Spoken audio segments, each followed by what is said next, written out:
Hello everybody. It's Scott X1307 back again. This time got a fairly quick video. It's for another great YouTuber, Francis McMenamin. He has recently put up a video for 150 plus subscribers. He's doing a little contest. So congratulations, Francis. That's great. So many subscribers. You really should be well over that. Put up some great videos, do some trades with a lot of people in the community, and a lot of great stuff. So go check out his channel now. Yep, go do that now. You can pause this and go watch his channel. It's okay. I'll be here when you get back. Alright, cool. So yeah, it's the link below. So for his contest, he asked for your I believe it was favorite war movie, comics, things like that. I have never been the biggest fan of war movies and stuff. My movie preferences lean towards sci-fi, fantasy, and historical stuff. But there are some really good war movies out there. One of my all-time favorites, unfortunately I don't have any of these on video or anything, but I saw it as a kid, and there's one reason why it struck me as really odd when I saw it as a kid. It's the Sands of Iwo Jima. It has John Wayne and, oh Lord, another famous actor from the time. I can't remember. But and it's depicts the battle for Iwo Jima, which of course has the famous scene of the soldiers lifting the American flag, which there's a picture of, and it's what the basis of the memorial in DC comes from. And coincidentally, my grandfather, who fought in World War II, he passed away when I was, I don't know, like 2. Don't really remember him, but my dad has a photo from him of the actual men raising the flag on Iwo Jima. It's cool as shit. I couldn't get a hold of that. Like I said, my dad has it, and he has it locked up in his stuff. But he's let me borrow it before when I was a kid, or a project in school for World War II. I used that, and it was very cool. Yeah, that movie is pretty graphic, especially for the time it was made. Pretty realistic. What got me most is, it's John Wayne, one of the biggest stars in Hollywood history. Always the leading man, and get all the way through to the end of the movie. They're sitting on the beach. They've just taken the island. They're sitting there. He sits down and leans back, and he goes to have a smoke or something, and BAM! He gets shot through the head. I'm like, holy shit, John Wayne died in a movie?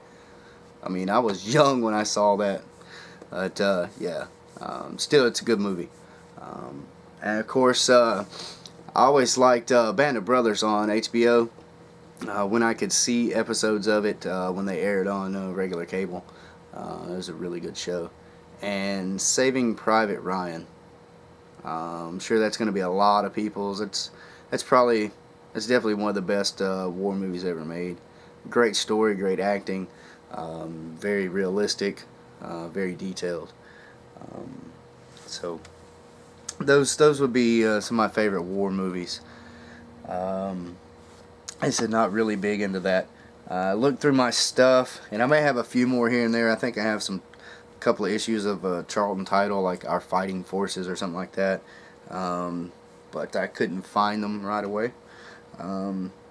What I did find were a few issues of Sergeant Fury. I have a fairly older issue from 1965, Sergeant Fury, Howling Commandos, number 17. World War II action in the jungle. It's in pretty crappy condition.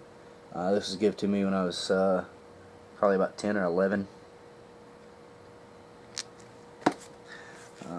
Also have Blazing Battle Action with Sergeant Fury, number 134.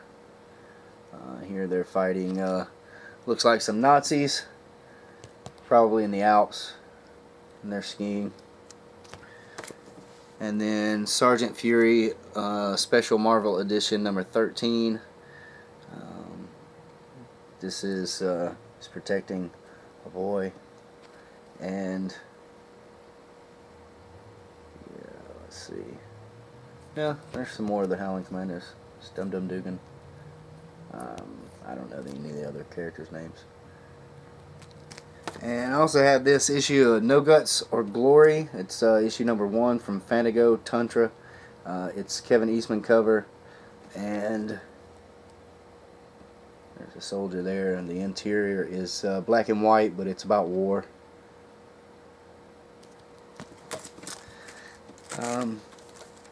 Now, I do have a few things. They're military related items. So I collect a lot of knives and things, so I have a few items. One thing I've had for a while, I found when I was a kid, and I kind of procured it from my dad when I was really young. I used it like a machete in the woods because I was young and dumb. But it ended up being my grandfather's World War II bayonet.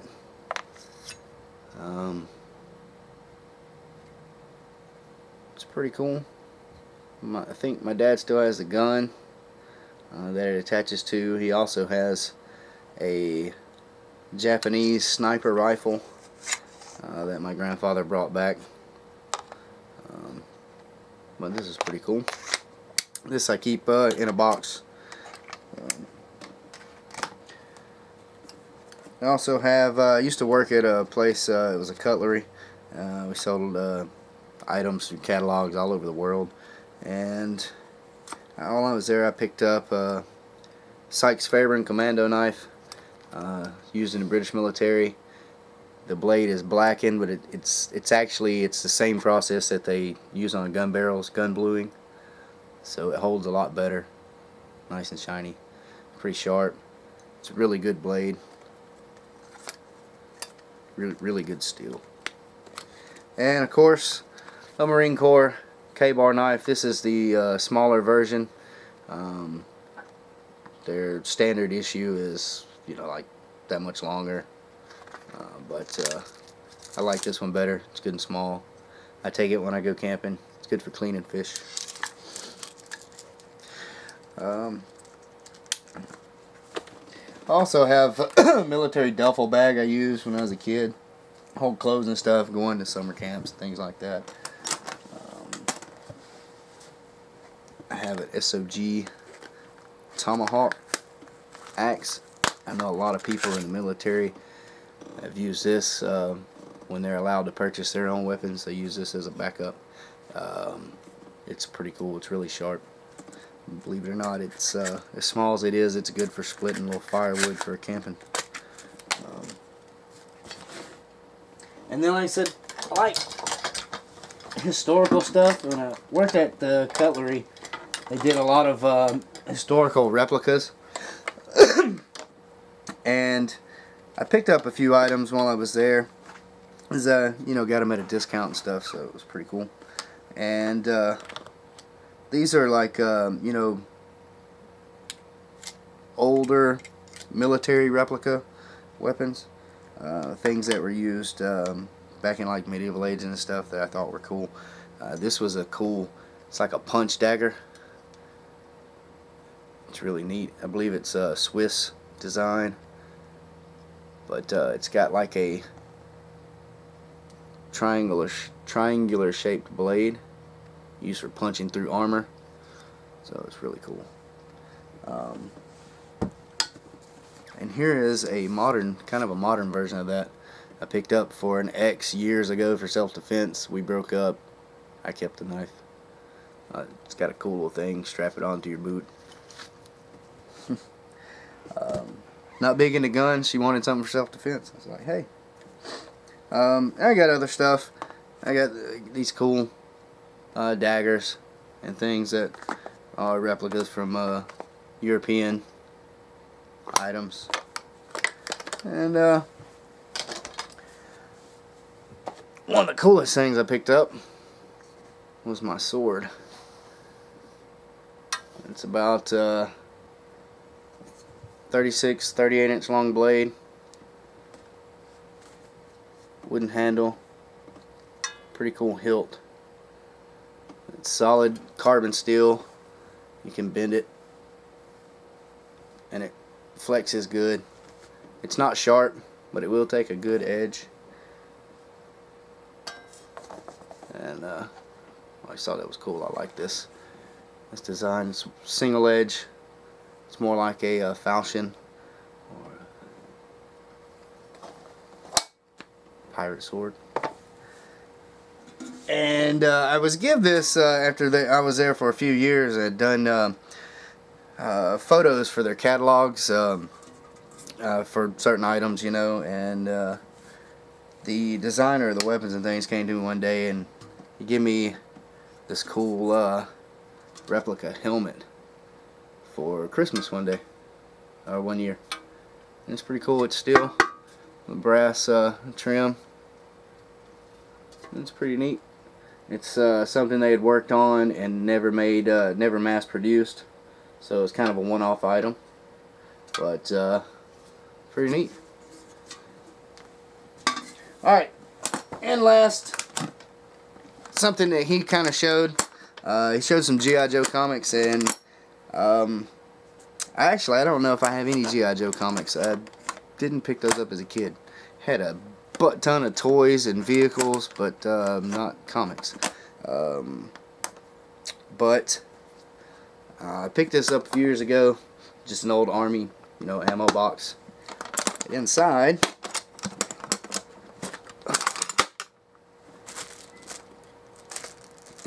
I keep my old single G.I. Joes.